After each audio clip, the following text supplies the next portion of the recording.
Assalamualaikum warahmatullahi taala wabarakatuh dan selamat sejahtera saya ucapkan kepada Puan Nolia iaitu pensyarah sosiologi dalam pendidikan yang saya sangat hormati. Baiklah, pada hari ini saya akan membentangkan tajuk Dasar Pendidikan Digital yang akan berkaitan dengan sosiologi dalam pendidikan dan juga DPD iaitu Dasar Pendidikan Digital lah. Baiklah, sebelum kita akan pergi ke lebih lanjut, saya akan terangkan apa itu dasar pendidikan digital. Dasar pendidikan digital atau DPD merupakan dasar yang diperkenalkan oleh Kementerian Pendidikan Malaysia.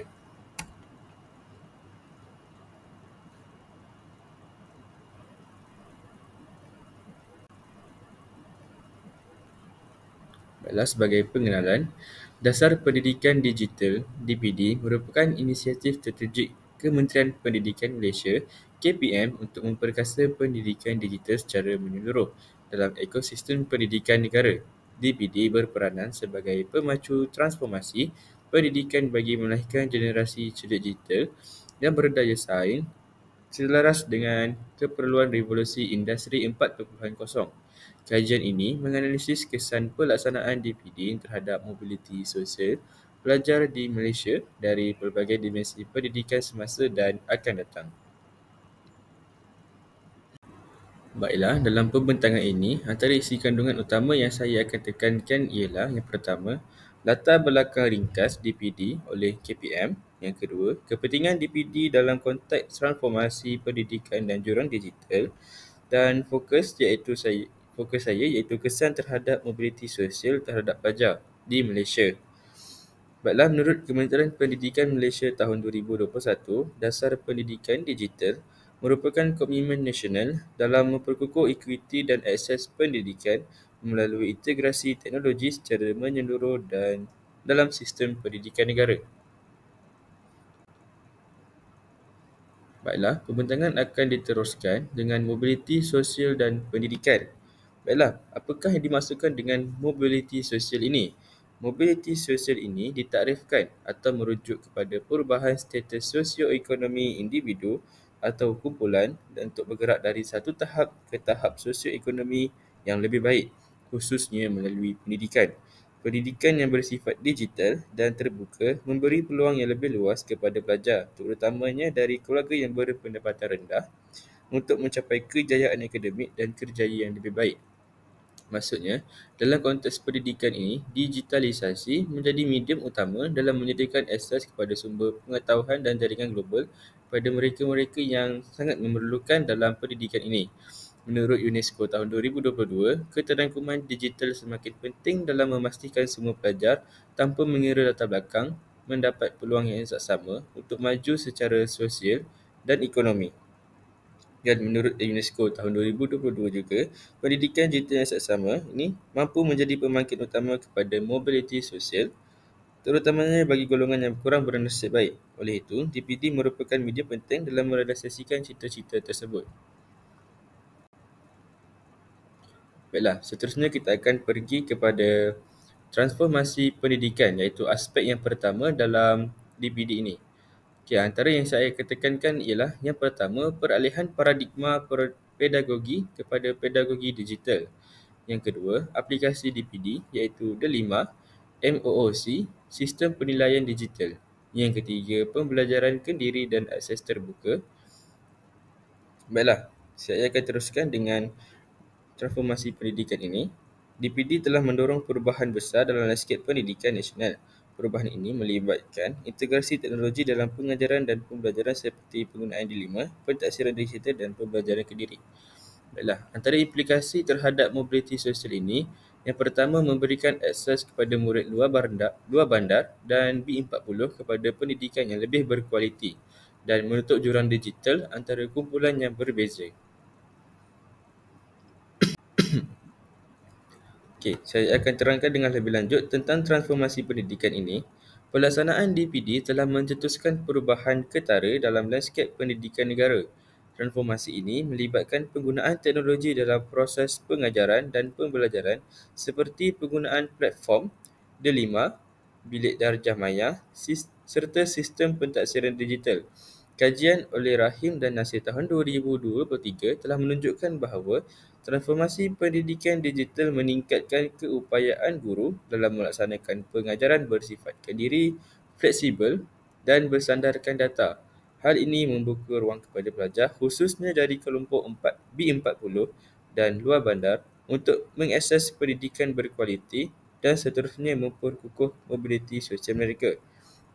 Jadi apa yang saya boleh katakan, di sini kita dapat melihat perubahan paradigma pedagogi kepada pedagogi digital, iaitu pedagogi secara konvensional, secara bertulis ataupun kaedah lama telah bertukar kepada pedagogi digital, iaitu guru-guru telah menggunakan digital sebagai satu medium untuk dalam proses pengajaran dan pembelajaran.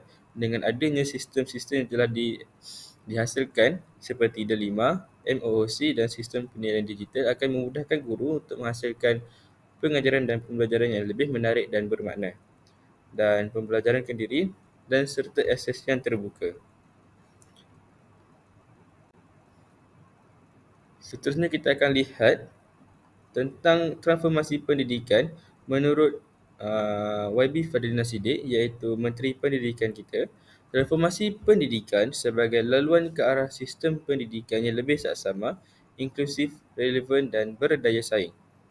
Dan juga kita dapat lihat di sini, kluster program telah terbahagi kepada 7. Yang pertama, menginovasikan PDP. Yang kedua, menyemarak inklusiviti dalam pendidikan. Yang ketiga, memantap modal insan. Yang keempat, mengoptimal potensi bakat murid. Yang kelima, memperkukuh infrastruktur. Yang keenam, membugar kurikulum dan pentaksiran, dan yang terakhir sekali, mendigitalkan perkhidmatan.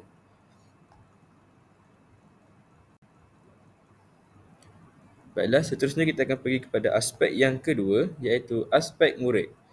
Baiklah, aspek murid ini saya akan tekankan tiga isi utama, iaitu personalized learning, adaptive technology. Yang kedua, digital dashboard untuk pantau prestasi dan minat murid. Yang ketiga, akses kepada kerjaya masa depan, iaitu TVET, AI dan e-dagang. Apakah implikasi aspirasi murid ini terhadap mobiliti sosial? Baiklah, antaranya ialah aspirasi murid menjadi lebih luas dan tidak terbatas oleh latar belakang ekonomi maupun geografi. Peluang lebih cerah ke pendidikan yang lebih tinggi atau industri digital. Secara umumnya, DBT turut membuka peluang kepada murid untuk membina aspirasi dan cita-cita yang lebih tinggi melalui pendekatan pembelajaran digital yang diperibadikan. Murid kini boleh menjejaki kemajuan diri melalui dashboard serta meneroka pelbagai bidang seperti pengaturcaraan, keusahawanan dan juga sains data. Baiklah, saya akan terangkan dengan lebih lanjut tentang aspirasi murid ini. DPD telah mendukung usaha memupuk aspirasi murid melalui pendekatan pembelajaran yang diperibadikan dan mesra digital. Murid dapat meneroka minat serta potensi diri melalui dashboard prestasi, simulasi kerjaya dan akses kepada kursus luas seperti dalam bidang teknologi, sains dan keusahawanan digital. Menurut MDEC tahun 2022, program seperti #MyDigitalMaker telah membantu pelajar menanam aspirasi dalam bidang digital yang mampu membawa mereka ke tahap sosioekonomi yang lebih tinggi. Dengan hal demikian, pendidikan digital menyumbang secara langsung kepada penghasilan modal insan berdaya tahan dan bermatlamat tinggi.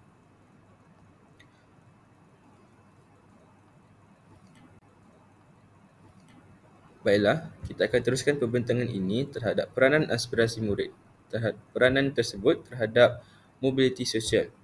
Aspek yang pertama, aspek kepada pembelajaran digital yang adil dan sedia digunakan. Murid mengharapkan akses peranti yang sesuai, internet yang stabil dan persekitaran pembelajaran digital yang kondusif, tidak kira lokasi geografi atau latar sosioekonomi mereka. Aspirasi ini menuntut kesaksamaan digital.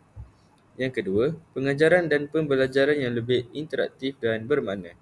Murid inginkan PDPC yang menyeronokkan, berpusatkan murid serta memanfaatkan teknologi seperti aplikasi gamifikasi, AI dan pembelajaran hybrid. Ini membina motivasi dan kreatifan dalam pembelajaran. Secara ringkasnya, murid-murid pada zaman kini sangat tertarik dengan perkara-perkara yang digital. Contohnya, classroom digital, permainan digital dan juga bahan bantu mengajar digital kerana mereka lebih tertarik dan mudah berhibur. Baiklah, seterusnya yang ketiga, kemahiran abad ke-21 dan kecelikan digital. Murid bercita-cita menjadi pengguna teknologi yang bijak, kreatif dan bertanggungjawab, bukan sekadar pengguna pasif.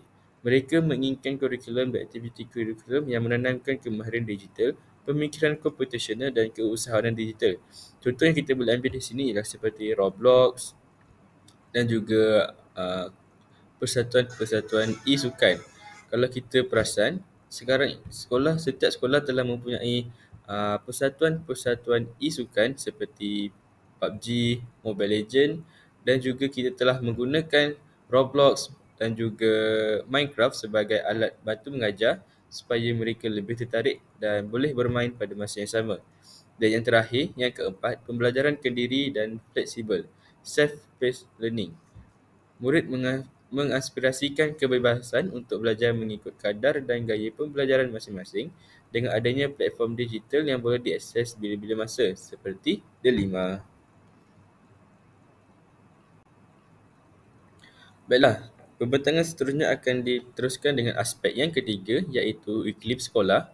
Antara isu utama yang saya akan tekankan ialah iklim digital yang kondusif dan selamat, peranan kepimpinan sekolah dalam membentuk budaya digital, literasi cyber, kesejahteraan digital dan implikasi terhadap mobiliti sosial ini iaitu implikasi iklim sosial terhadap mobiliti sosial. Pelajar berasa selamat, dihargai dan disokong serta meningkatkan prestasi dan motivasi. Secara amnya, guru-guru perlu menerapkan dan juga perlu membentuk budaya digital di sekolah supaya mereka berasa selamat dan juga kondusif dalam suasana bilik darjah dan mereka lebih tertarik dengan pembelajaran serta menarik minat mereka untuk datang ke sekolah. Baiklah, saya akan terangkan dengan lebih lanjut tentang iklim sosial iaitu persekitaran sekolah yang menyokong penggunaan teknologi secara selamat dan inklusif membentuk iklim digital yang kondusif. Kepimpinan sekolah memainkan peranan penting dalam menyediakan garis panduan keselamatan cyber, latihan digital untuk guru serta memupuk etika pengguna teknologi dalam kalangan pelajar. Menurut Yunus, tahun 2021 telah menegaskan bahawa iklim sekolah yang positif menyumbang kepada kesejahteraan digital dan psikososial murid. Hal ini memberikan impak besar kepada pelajar dari latar belakang terpinggir yang kini dapat belajar dalam persekitaran yang selamat dan menyokong pembangunan sosial. Secara amnya, iklim sekolah yang menyokong penggunaan teknologi secara selamat dan kondusif merupakan satu lagi aspek penting kerana kepimpinan sekolah ini berperanan dalam menyediakan keselamatan cyber dan memastikan kesejahteraan digital pelajar. Baiklah, apakah peranan sekolah yang sepatutnya dalam iklim sosial ini? Yang pertama, kepimpinan sekolah yang menyokong transformasi digital. Yang pertama, kepimpinan yang progresif akan mengarusperdanakan penggunaan teknologi dalam PDPC dan pengurusan dan budaya sekolah. Pengetua atau guru besar perlu menjadi pemangkin inovasi dan menyediakan pelan transformasi digital sekolah supaya pendigitalan ini selaras dengan inovasi pada masa kini dan kita tidak mahu murid-murid ketinggalan di belakang. Yang kedua, hubungan guru-murid yang antara guru dan murid yang positif dan kolaboratif. Guru perlu memainkan peranan penting dalam membimbing murid menggunakan teknologi secara beretika dan berkesan. Iklim yang mesra guru antara murid menggalakkan murid untuk lebih aktif dalam pembelajaran digital. Sebelum murid perlu belajar secara digital, guru perlu mahir dalam bidang digital ini. Jadi, guru-guru perlu mengambil kursus ataupun menimba ilmu tentang digital ini supaya perkara-perkara ataupun pengajaran dan pembelajaran yang kita laksanakan menjadi lebih menarik dan menarik minat murid.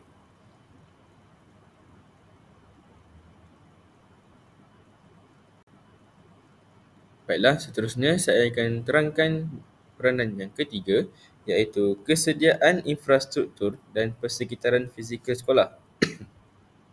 Iklim sekolah yang kondusif dari sudut kemudahan fizikal dengan adanya Wi-Fi peranti makmal komputer dapat menyokong pelaksanaan DPD ini. Sekolah yang menyediakan ruang pembelajaran digital dan makerspace membina minat murid. Seperti yang kita tahu, kini terdapat pelbagai kemudahan untuk kita akses seperti Wi-Fi dan juga line-line supaya murid-murid dapat mengakses internet dengan lebih mudah. Contohnya, uh, L, contohnya U-Mobile telah membuat U-Mobile Education dan juga Celcom. Yang keempat atau yang terakhir, budaya sekolah yang menyemai nilai digital dan inovasi. Sekolah perlu membudayakan penggunaan teknologi secara holistik dalam semua aspek, pentadbiran, kurikulum dan co-kurikulum. Iklim yang menyokong kreativiti, inovasi dan penyertaan murid akan melahirkan murid yang celik digital. Contoh yang saya boleh ambil di sini ialah Sekolah Seri Puteri di Cyberjaya. Mereka telah diiktiraf sebagai sekolah di bawah tajaan Apple. Hal ini dikatakan demikian kerana mereka telah memenangi pertandingan-pertandingan dianjurkan oleh Apple serta melaksanakan aktiviti-aktiviti yang mereka sertai. Jadi, Apple telah berminat untuk berkolaboratif dengan sekolah tersebut dan memberi tajaan seperti internet dan juga iCloud seperti yang kita tahu. Dan juga pelajar-pelajar di sana akan mendapat diskaun untuk membeli peralatan ataupun peranti-peranti pihak Apple. Jadi, ini memudahkan dan menarik minat-minat murid untuk belajar secara dengan lebih digital dan menarik minat mereka. Dan untuk pengetahuan, prestasi sekolah tersebut semakin hari semakin meningkat. Dan pelajar-pelajar di sana telah menggunakan sepenuhnya digital, iaitu menggunakan iPad dalam kelas. Jadi, mereka tidak perlu menggunakan bahan-bahan yang banyak, menggunakan barang-barang yang banyak seperti buku tulis, kalkulator kerana sepenuhnya digital dan memudahkan urusan mereka.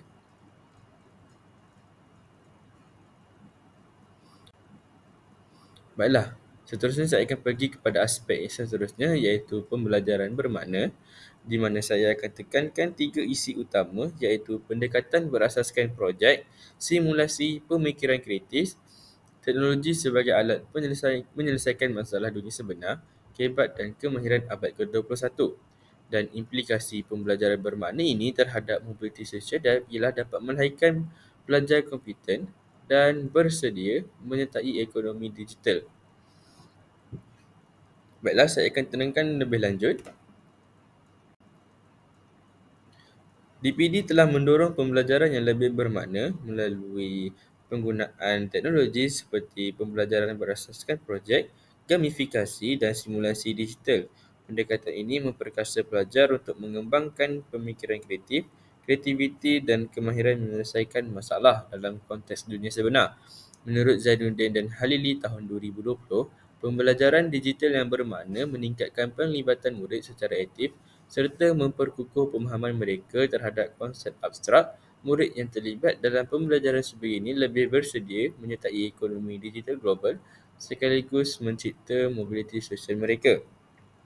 Apa yang saya dapat simpulkan berdasarkan apa yang saya terangkan tadi ialah DPD ini dapat menyokong pembelajaran yang lebih bermakna dengan melalui pelbagai aktiviti yang berasaskan projek.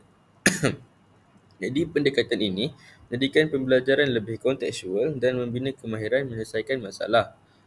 Dan menurut Zainuddin tersebut, pelajar yang terlibat secara aktif dalam pembelajaran digital dapat mengembangkan pemikiran mereka serta meningkatkan kefahaman mereka secara lebih mendalam yang seterusnya menjadikan mereka untuk menyertai pasaran kerja digital yang mengubah status sosial mereka. Maksudnya semakin meningkat mereka punya kemahiran, semakin meningkatlah pasaran mereka dalam dunia digital ini.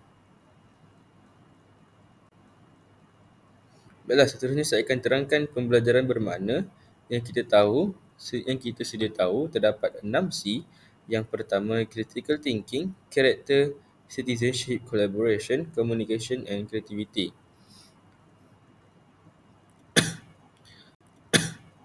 Baiklah, seterusnya saya akan pergi kepada aspek inovasi pendidikan yang di mana saya akan tekankan isi utama iaitu penggunaan AI, AR iaitu augmented reality, VR, virtual reality dan gamifikasi. Yang kedua, peranan guru sebagai inovator bilik darjah. Yang ketiga, pemupukan reka cipta dan solusi teknologi. Dan apakah implikasi inovasi pendidikan ini terhadap mobiliti sosial? Yang pertama, pelajar bukan hanya pengguna tetapi pencipta sekaligus potensi menjana pendapatan mereka. Baiklah, saya akan teruskan dengan pembentangan ini. Pembentangan ini. Baiklah, apakah yang dimaksudkan dengan inovasi digital ini? Inovasi pendidikan ini merupakan salah satu tonggak utama DPD dengan memupuk budaya inovasi dalam kalangan warga pendidik dan pelajar. Teknologi terkini seperti realiti maya, VR, realiti tambahan AR dan kecerdasan buatan AI dan analitik pembelajaran semakin diterapkan dalam bilik darjah. Guru perlu dilatih sebagai pendidik inovatif yang dapat merancang pelaksanaan pedagogi digital secara kreatif. Menurut OECD tahun 2023 telah menekankan bahawa inovasi pendidikan merupakan teras kepada pembangunan pelajar yang mampu menghadapi cabaran ekonomi masa depan. Murid bukan sahaja menjana penggunaan teknologi, malah berupaya menjadi pencipta solusi sekaligus melonjakkan potensi sosial dan ekonomi mereka. Apa yang saya dapat simpulkan, dasar ini terus memacu inovasi pendidikan melalui penggunaan teknologi seperti AI, AR dan VR. Guru dilatih untuk menjadi pembangkit inovasi, bukan sekadar penyampai ilmu. Maksudnya, guru perlulah mahir dalam VR, AR dan AI ini untuk menghasilkan pengajaran dan pembelajaran yang lebih bermakna serta dapat menarik perhatian murid. Hal ini dikatakan demikian kerana dengan adanya AR, VR dan AI ini, ia sangat selaras dengan inovasi terkini dan adanya inovasi-inovasi ini dapat membantu murid untuk belajar dengan lebih faham dan juga dapat membantu mereka meningkatkan kefahaman mereka dan melatih mereka untuk mencari ilmu dengan tanpa bantuan guru. Jadi di sini mereka akan selaraskan dengan pembelajaran abad ke-21 dan juga 6C tadi.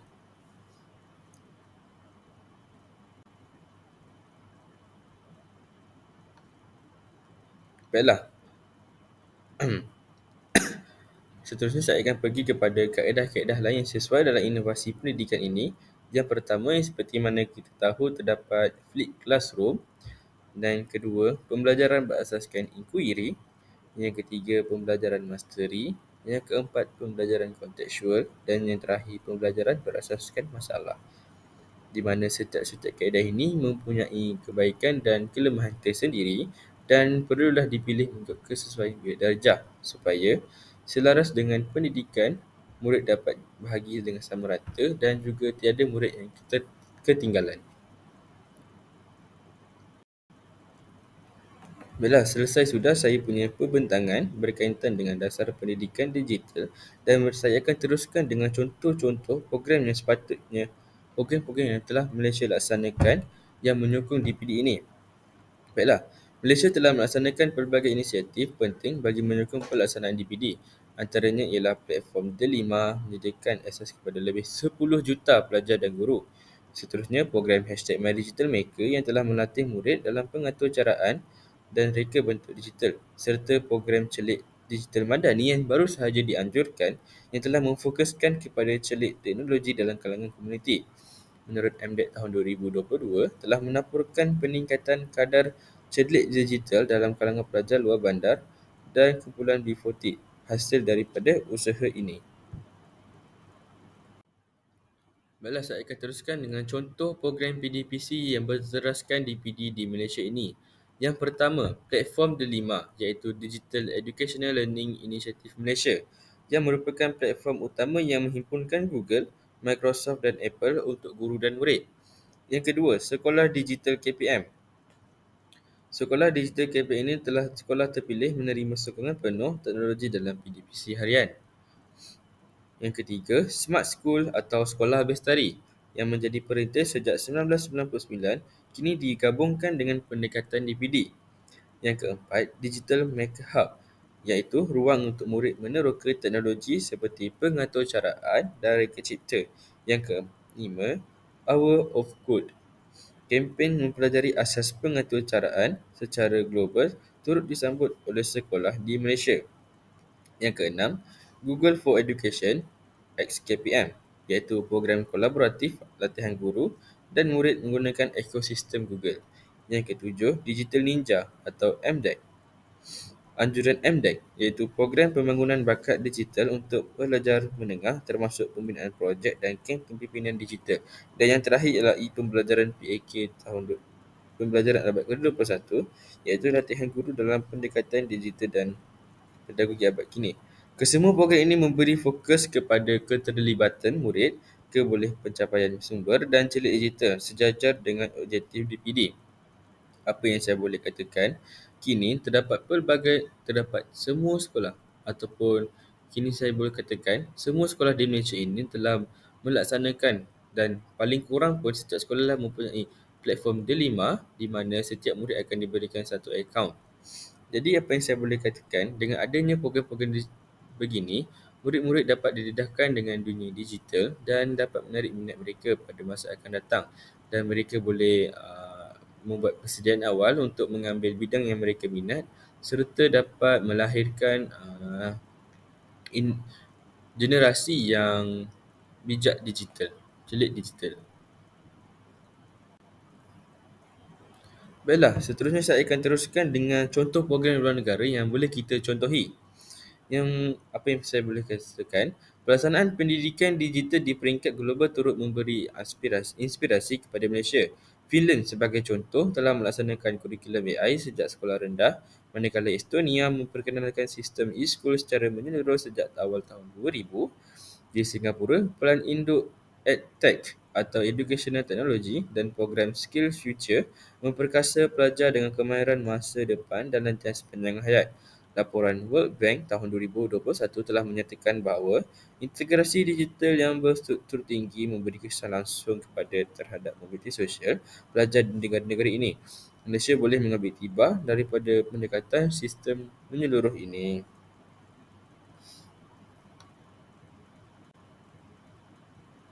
Okey, seterusnya kita akan lihat pula kepada beberapa program luar negara yang boleh dijadikan contoh amalan terbaik dalam pelaksanaan PDPC ini.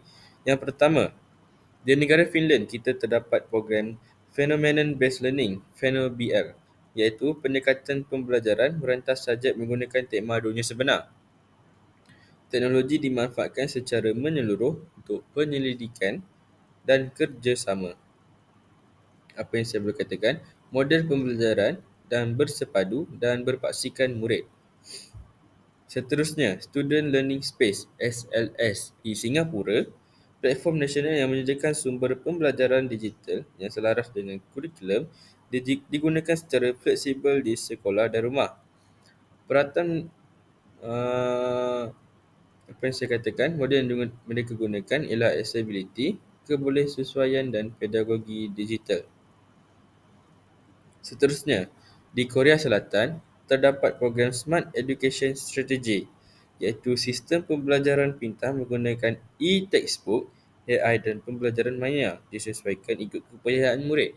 Kalau kita tahu di cerita drama-drama Korea, drama-drama Korea selalunya mereka telah menggunakan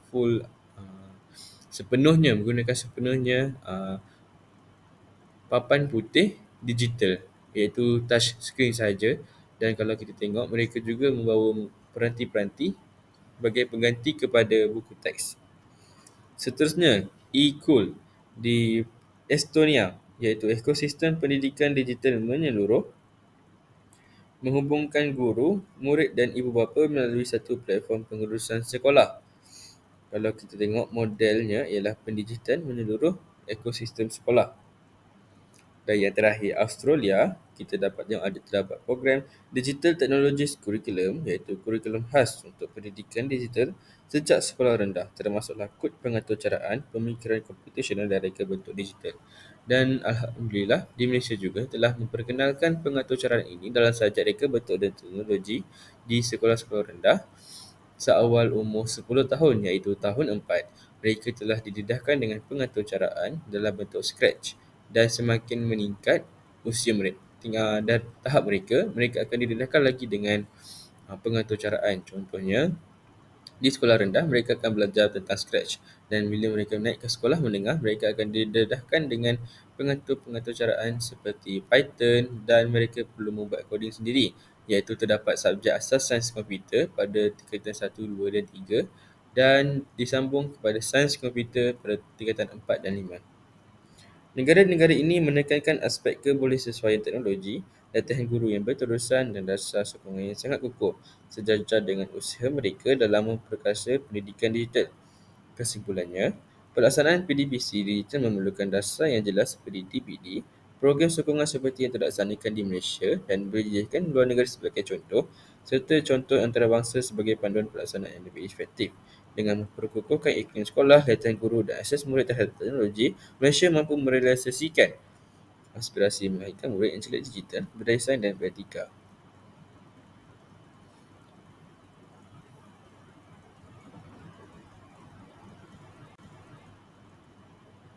Baiklah, secara kesimpulan bagi keseluruhan pembentangan saya ini, kesimpulannya, dasar pendidikan digital merupakan pemangkin utama dalam memperkukuh asas keadilan dan kualiti pendidikan digital di Malaysia. Pelaksanaan dasar ini memberi kesan positif terhadap mobiliti sosial pelajar menerusi transformasi pedagogi, penlibatan murid iklim sekolah, pembelajaran bermakna dan inovasi pendidikan. Bagi memastikan kelestarian dasar ini, terdapat beberapa cadangan yang saya akan kemukakan. Yang pertama, peningkatan capaian infrastruktur di luar bandar. Yang kedua, latihan berterusan guru sebagai pendidik profesional. Dan yang terakhir, pemantauan sistematik pelaksanaan program digital. Hal ini penting bagi memastikan tiada pelajar yang tercicir dalam arus digital negara. Dan janganlah kita terlalu fokuskan pelajar-pelajar yang mempunyai kemudahan seperti di bandar ini. Kita haruslah naikkan martabat yang berada di luar bandar juga supaya pendidikan ini merupakan pendidikan untuk semua.